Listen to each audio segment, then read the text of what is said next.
Really great to see you in the room, and really good to welcome colleagues online watching live around the world. So this panel discussion is about what keeps you awake at night and what to do about it. The Global Risk and Resilience Forum, sponsored by Kraft. And we are going to solve that problem in 45 minutes flat. Well, let's see how far we get. Thank you, panel, for being with us here. Natasha Gurevich, formerly with Nike, but now founder and CEO of Candle Procurement. Mimi Spear, Chief Marketing Officer at Kraft. King Abuda, Head of Procurement at Wasabi. And Wayne Bell, Head of Procurement and Contract Management at the Royal British Legion. I'm sure you will all find a way to explain in a way much better than I what you do, what your organisations do. But let's kick off by asking, because risk and resilience means something different to different people. So what does it mean to you, and what keeps you awake at night? Maybe we can go down the line. Natasha. Absence of melatonin. That's a good one. So what risks mean to me, being in procurement for 25 years, I know for sure that a shoe will drop. You just never know which shoe, right? So my teammates actually notice that when I enter in the room, I always look for where is the best seat from the perspective of seeing the door and faster exit, right? So, and this is just the mentality of like, how do I escape from any situation? Specifically for me as the person who is building the procurement advisory firm to assist procurement organizations with their procurement priorities, I see the risk, and this conference confirms that procurement organizations in all companies is significantly less mature than the technologies and technological advancements that we are assessing. It almost like I'm a 5-year-old. You're gonna put a grown-up suit on me and shoes. It won't fit, right? So I think that the risk for procurement organizations today specifically is that they're falling significantly behind the technology curve on their own development, maturity, skill set, ability to plan and transform to be prepared to that very strong technology wave that is coming. It's a great answer and really leads well into what I'm going to say, which is, we're coming from it, Kraft is coming from an enterprise SaaS platform. We are a risk and resilience platform, so we work with customers like Natasha, and we see exactly the same thing. So we feel like procurement organizations are under so much pressure because there are so many different types of risks that are coming at you at the same time, whether it's compliance, whether it's, ESG or financial risk of your suppliers, or now we've got, foreign influence or forced labor, modern slavery, the climate. There's so many different things that are coming at you that now if a supplier is at risk, it is procurement's fault. And it shouldn't be that way. And it should be a responsibility that you build a program and the entire enterprise is part of it, and that you have a way to identify and have deep visibility into your suppliers. You have a way to protect yourself and identify things before they happen. And you have a way to get the rest of the organization involved in case things happen. And because of the early days of this type of program really being mature, it is a lot of pressure. And so that's what keeps me up at night, is the things that keep you up at night, I guess. Kinga and Wayne, your answer, but just to point out that you will explain, when things go wrong, it's human lives and human welfare that's affected, isn't it? So over to you. I'll just start with the fact that I am actually a buyer. So I look after procurement spend, direct and indirect, for Wasabi Sushi and Bento, which is this restaurant chain as well as food manufacturing based out of West London. So what keeps me awake at night is actually just the continuity of supply, as simple as that. Obviously, all the other ESG challenges, inflation, and potentially operational challenges that we're facing, having our restaurants based in central London. But the biggest problem for me is the continuity of supply, and how do I manage that risk, and how do I present that to my board and to my C-level. So for us, the Royal British Legion, we're the UK's largest armed forces charity. So we obviously run the Poppy Appeal, the Remembrance, and more recently Team GB at the Invictus Games. And being a charity, we're reliant on donations and funds. And my fear, our board's fear, is maybe waking up the next morning and seeing the Royal British Legion on the front page of the newspaper done something, or something's gone wrong, things like that. So that's probably my biggest fear. But in saying that from a procurement perspective, I say to our board, which I didn't probably appreciate, procurement can't mitigate every single risk. There are so many things that are outside of our control, but at the same time, there's so much we can do to be more proactive and mitigate risks before they come into play as well. Thank you. Right, we're going to go into detail. If you want to ask any questions, catch my eye, put your hand up. Online, use the app, and they'll come straight to my iPad, and I'll pass them on to our panel. So don't be shy in putting your hands up if you want to ask a question. But can I kick off by asking, in your different experiences, how to identify and reduce supply chain risks to keep your business and your organizations running smoothly the way they need to? I'm happy to start Okay. because that's kind of what we do. Yeah.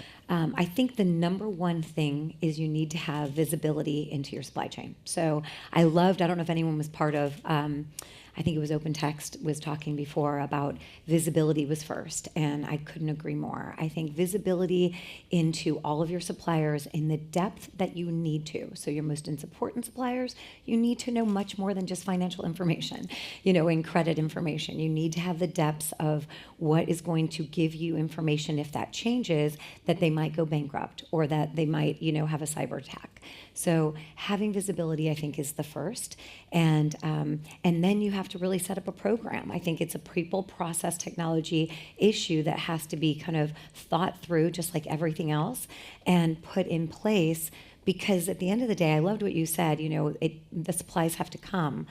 At the end of the day, this is about continuing business continuity. It really is. And because of the amount of risk that you all have, your business continuity is at risk. And so what can you put in place, visibility being the first, to really understand who your suppliers are? I just add to it, actually. So for the food manufacturing and restaurants businesses, we always say that the most expensive product to buy is the one that is not being delivered. So if there is no business continuity, your business cannot thrive. You can't have sales. You cannot sell your products to the customers. So that's very important. And the visibility into supply chain, making sure you have the right relationships with the suppliers, or you have the right suppliers in place, or you have dual supply, and so on and so forth. And obviously, on top of that, quality comes first, especially in food. It's such a big risk. You have to make sure your food has the right quality in place. Your suppliers have the right certifications from the food quality perspective. So very, very important, yes. I'd like to double click on that. And because we often look at suppliers from the perspective, what can we get from them? And very rarely, there are very few procurement leaders who I've met who look at supplier partners and think, what can I learn from you, about you, and about your business?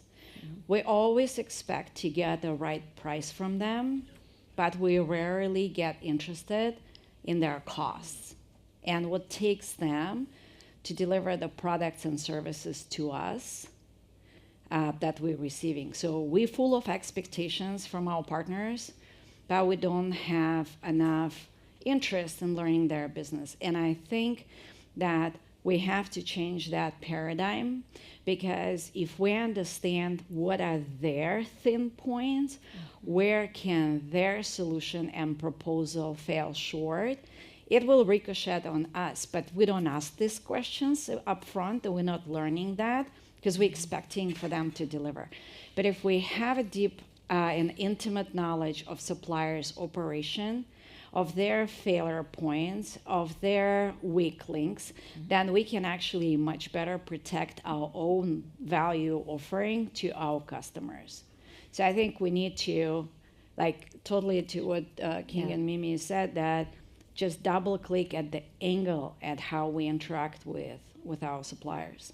Yeah, and switch the mindset that they are strategic relationships. And so they really need to be treated more strategically, bringing them into the fold, helping interact with them. If there is if something goes wrong, working through it together, is a better way than, and I'm sure you have a lot of experience with that, for sure. So something we're currently working through is for our key strategic contracts and suppliers is having our business continuity plan. So if something was to go wrong, and fortunately something hasn't, we've been close at times of wonder, but you've got those plans in place so you can press play, and obviously that is buy-in and support from obviously your internal stakeholders.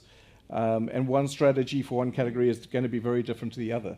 But just picking up on, so their collaboration is key, and sometimes as procurement, you find yourself in the middle with your internal stakeholders and with your suppliers as well. It's also having those tough conversations, ask those probing questions, because they don't always understand the risk or see it, but you also, by working together, you can be proactive as well, whether that's through a risk or even from an opportunity as well.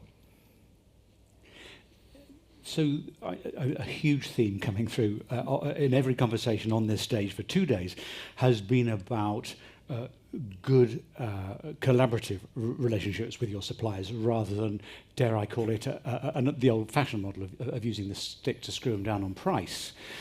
But actually that happens a lot still, doesn't it?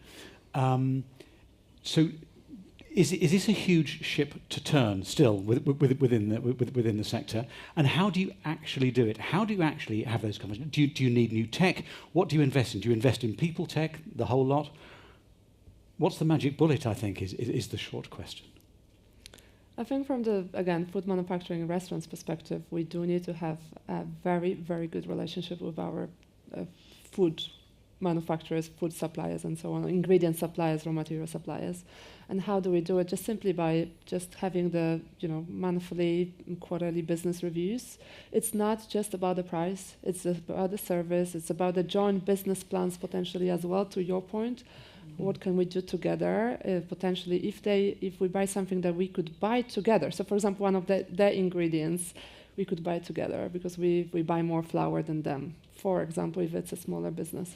I used to work for KFC and Walmart as well, always in kind of like food industry and buying as well. And it's just a different approach. I think someone mentioned that as well, that when you work for a big business, big recognizable brand, your supplier relationship is different than when you work for a smaller, maybe more local business.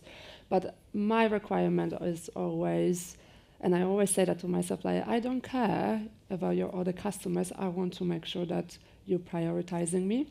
So what can I do as well to make this relationship work for both of us?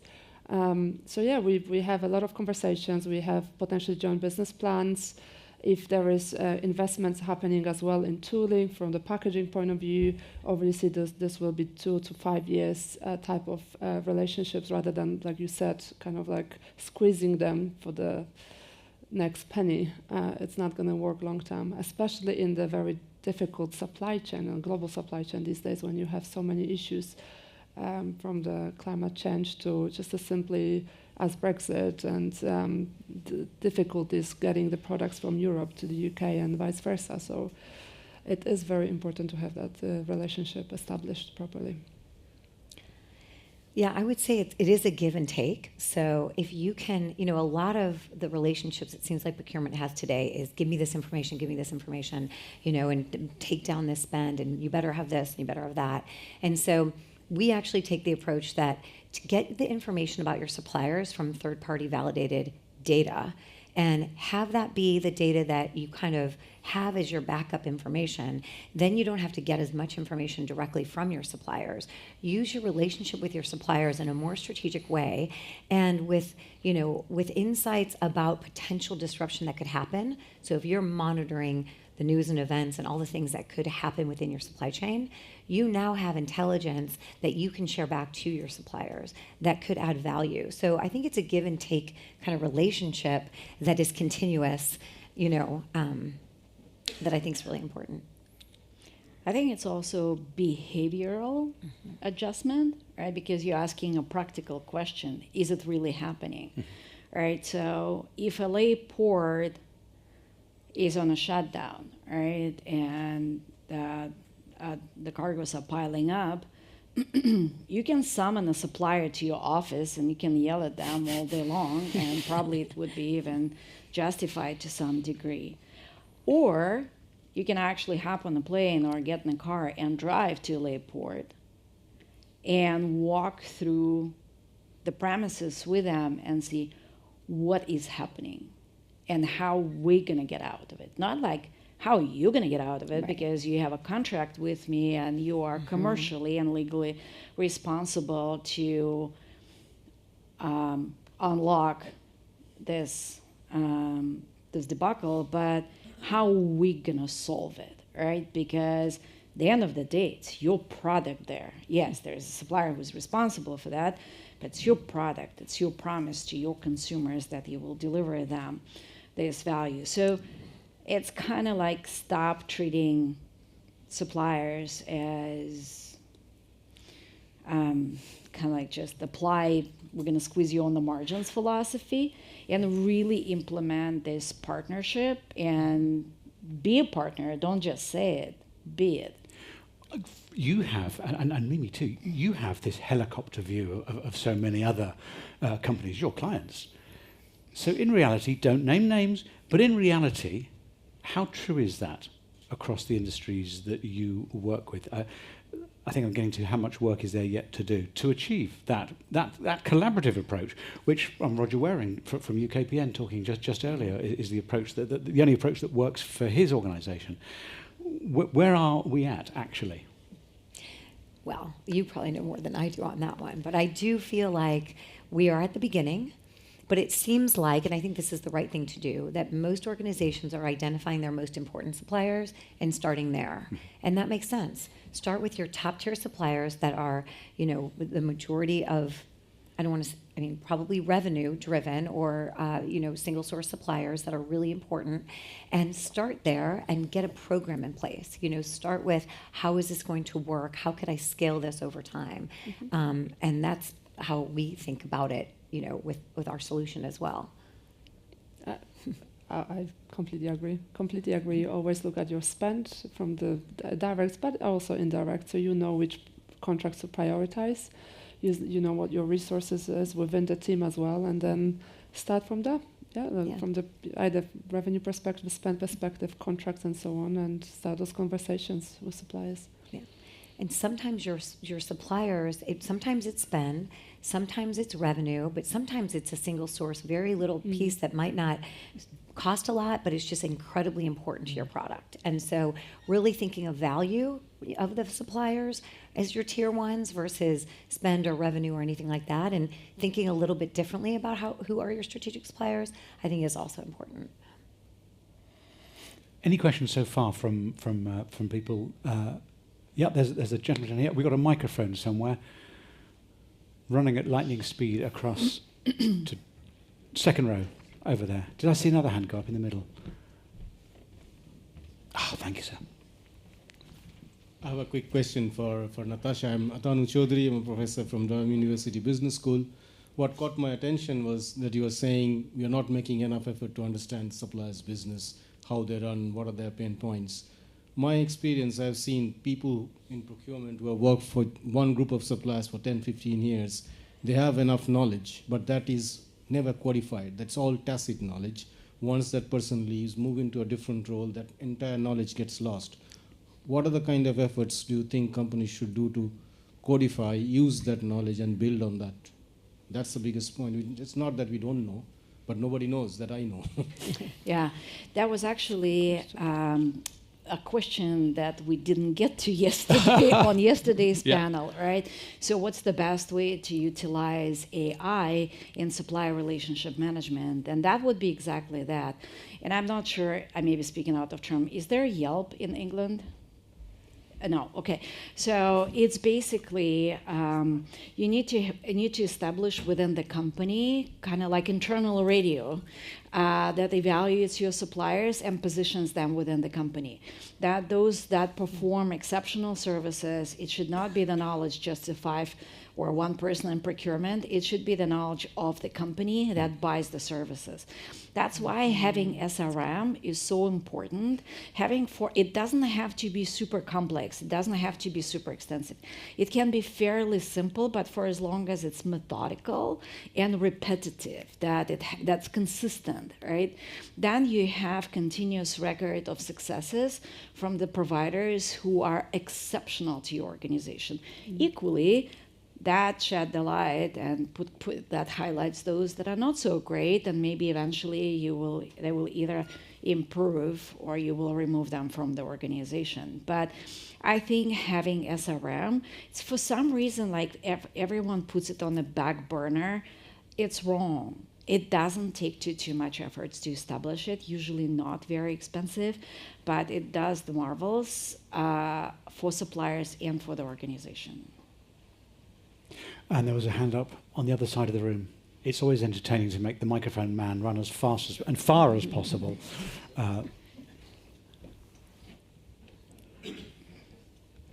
Thank you. Forgotten the question now, but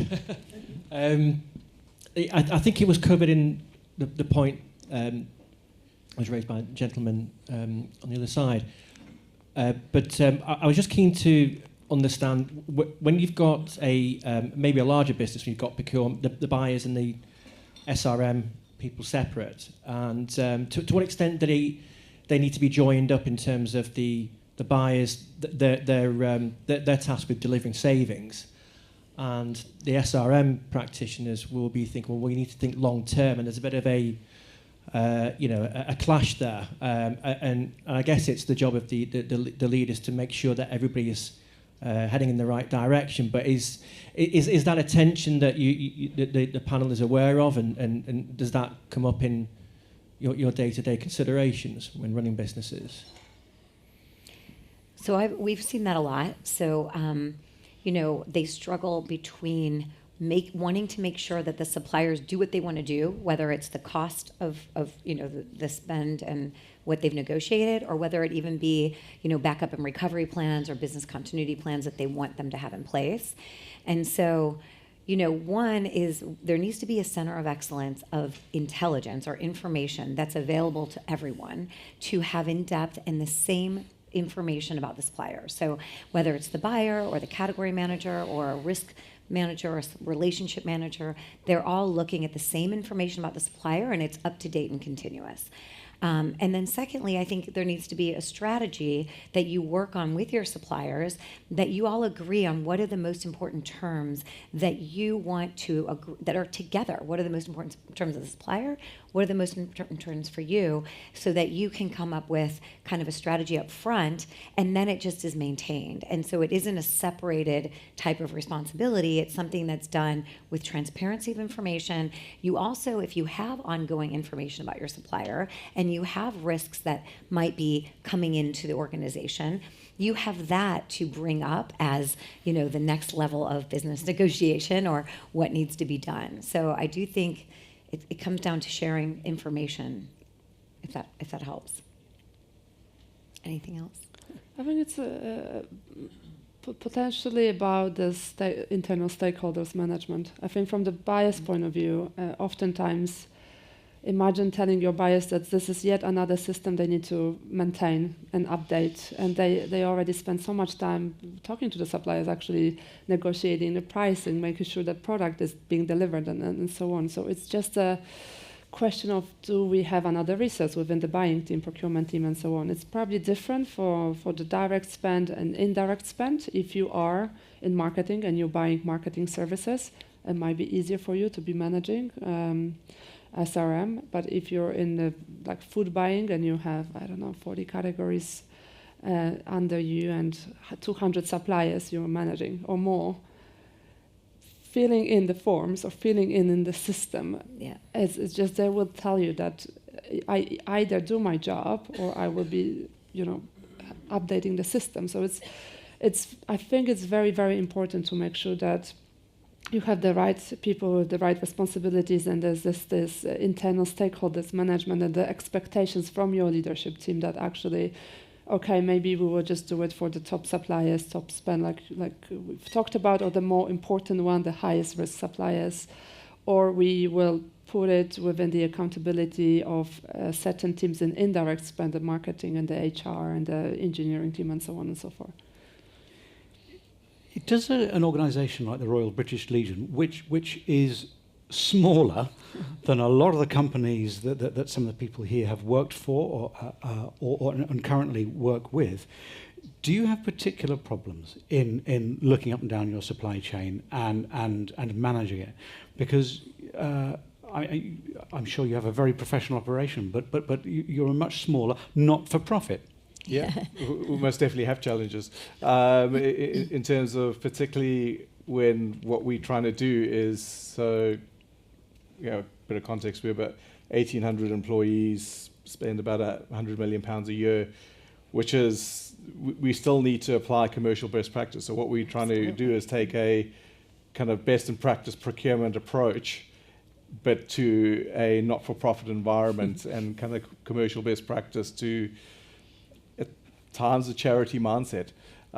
So yes, that is a challenge, but it's also kind of that education and communication is so vitally important in terms of procurement is not rocket science. Procurement is something we all do in our everyday lives, in our private lives and things like that. So it's also how you communicate, breaking that down to a way that they're going to understand also in terms of their role and responsibility, something that's real to them. So you often talking about examples that might be relevant to their real life or to their role, whereas you speak to somebody in a care home, it's very different to speak to someone in marketing.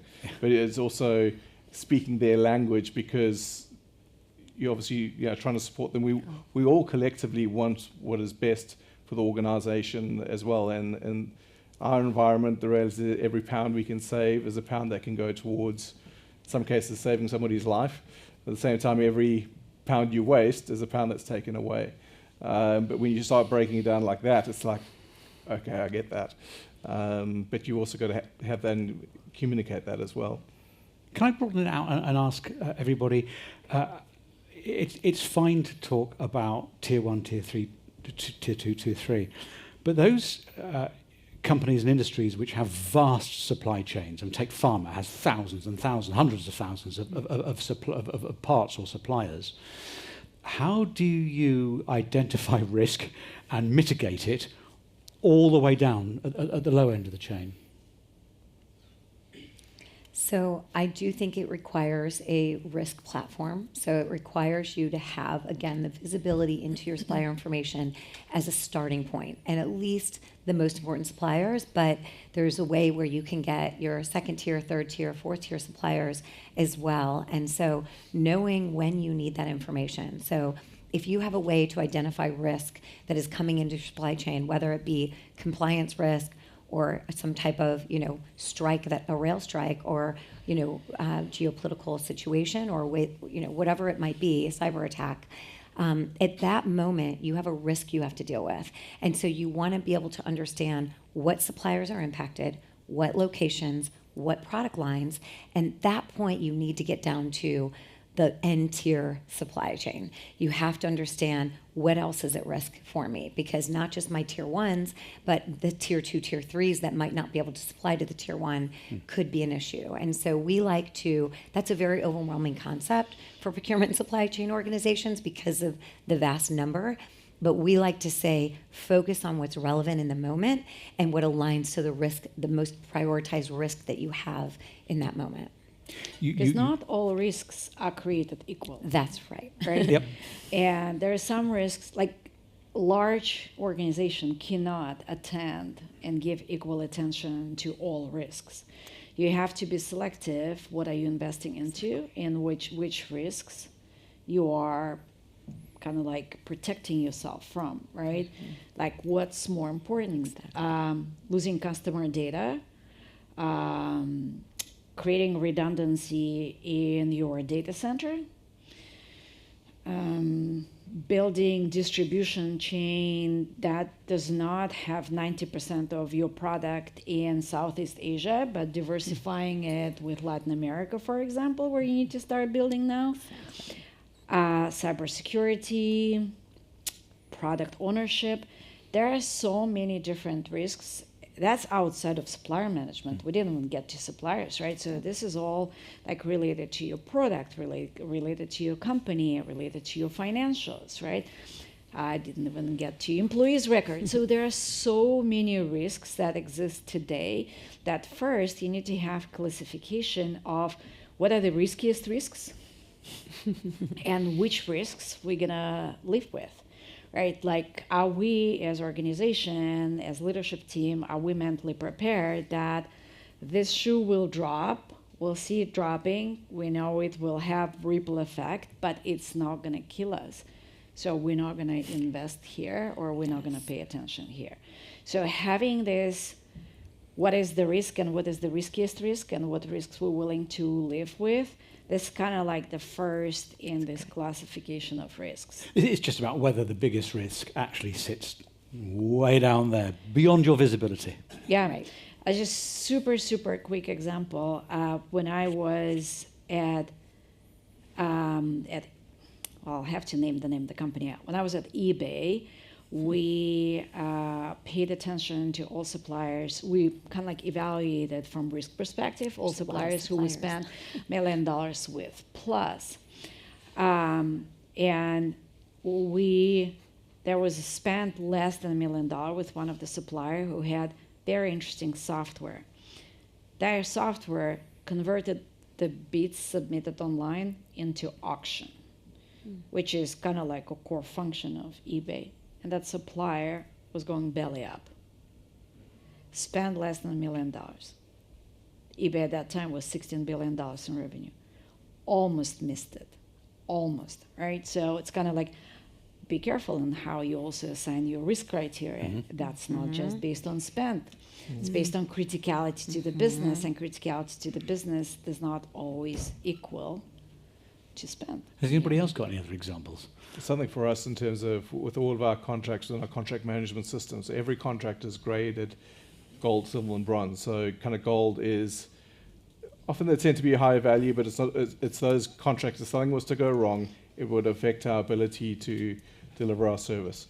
But then also within that, we've got various categories, say from a GDPR, cybersecurity, PCI DSS, and so forth, that are all risk rated as well. So you could even have a bronze contract that is a high cybersecurity risk. How you manage that is very different to another contract. So also it's understanding your contracts, the service they're offering, also the risks that are potentially associated with it, and then working with those suppliers, whether it's, so one of the things is if something is a high cybersecurity risk, we are assessing them every 6 to 12 months in terms of obviously those risks, understanding those as well. We have a couple of questions that have come in from our online audience. They're vaguely similar, so I'm going to ask both together and see where we go with them. The first was, what role does digitalization of the global supply chain play in addressing issues of risk? And is it the panacea? However, somebody else has asked, what risks do AI pose to the digitalization of supply chain processes, taking into consideration things like unethical hackers? Where do we go with that? Interesting. Well, I do think digitization has a huge impact in a positive way on one hand, because as you are digitizing, you are able to have a more in-depth information about your suppliers. You're able to, use AI to identify risk that's happening in your supply chain in real time.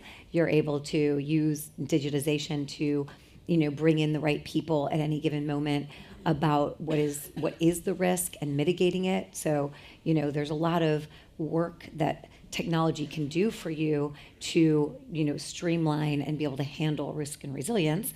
Yet there's a whole nother slew of technology that is under risk if you take advantage. But I do think if you balanced it out, digitization wins, and anything you can apply technology to be more efficient, I think will be better. We're always going to have cyber risk, and it really is about your, gold, bronze, or whatever, really identifying your suppliers and having a plan on what to do, if there is a supplier at risk, and having contingency plans as far as the alternative suppliers and things like that. So that would be my perspective.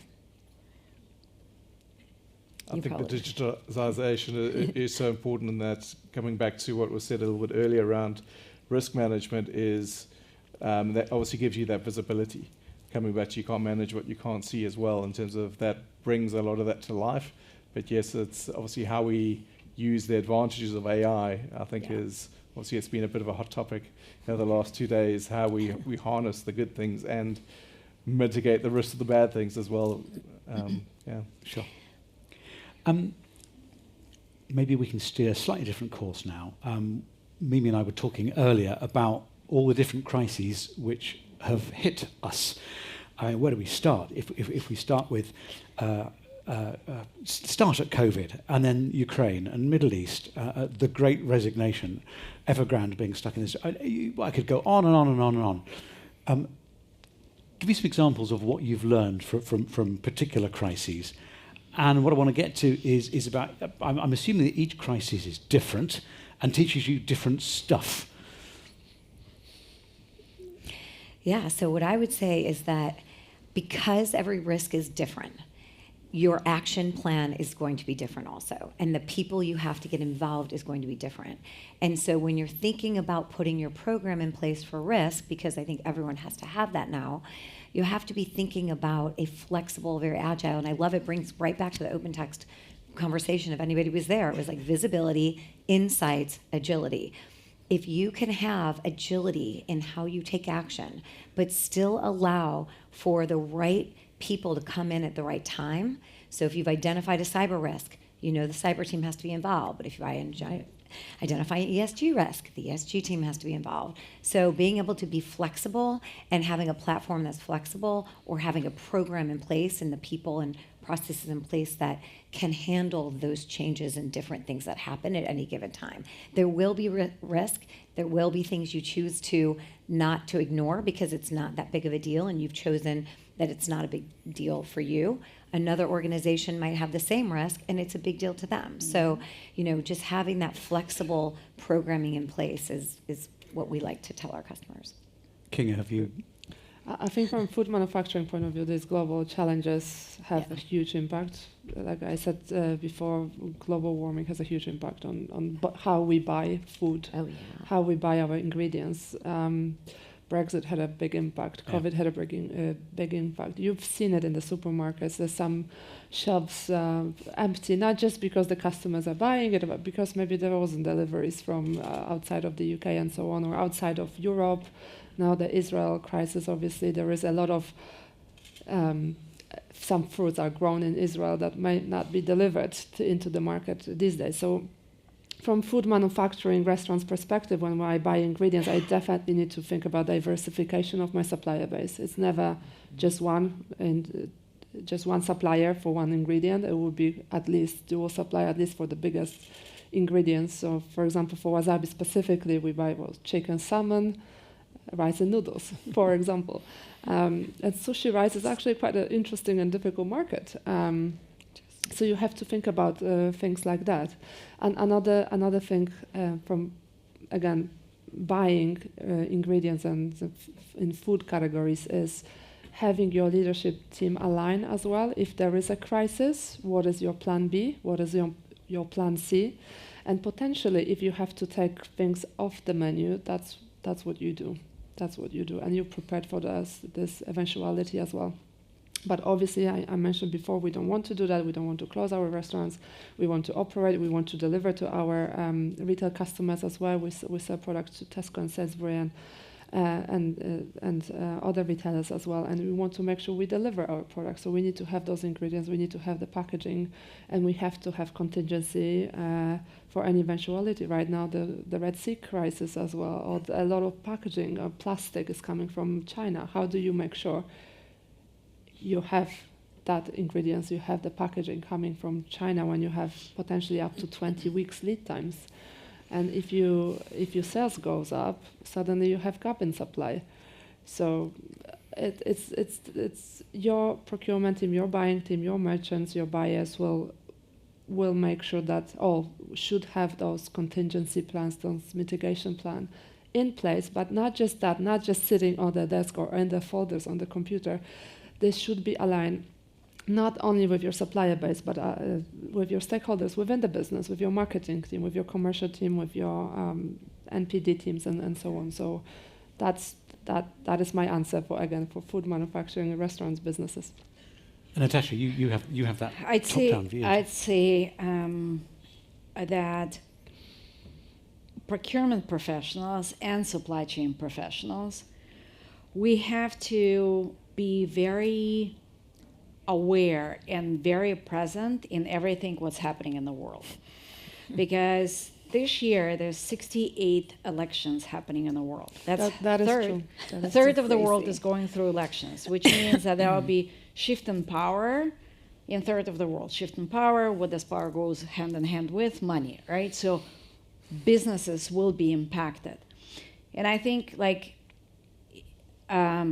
I read an Economist a couple of days ago. So a Marxist won an election in Sri Lanka, right? I'm like, okay, Sri Lanka, Marxist, whatever, right? But then I'm like, if one of my clients, potential clients, I may not know them today, but if they ask me to evaluate their strategy and how to deliver goods from Sri Lanka, I have to pay attention to what's happening in Sri Lanka. Because if Marxists came to power, it means that the country will change the way how it import, export, how it produces, how it prices. It will have an impact. So if you are I don't know, in any other profession, then you can brush off by any news that, like whatever happens in Sri Lanka, it's kind of like Sri Lankan business, right? But if you are in our field, you have to pay attention to it. Like you have to be aware that will it have an impact? Because pretty much everything have an impact. Everything has an impact. Like everyone is saying that COVID caught us off guard. It did, but was it completely unpredictable? No, because look at like Bill Gates in 2015 recorded the TED Talk that we as a society globally are not prepared to pandemic, but pandemic is coming. I don't think that he planned it for 5 years, but it's kind of like we have to pay attention to what's happening because there are clues. We just often miss them.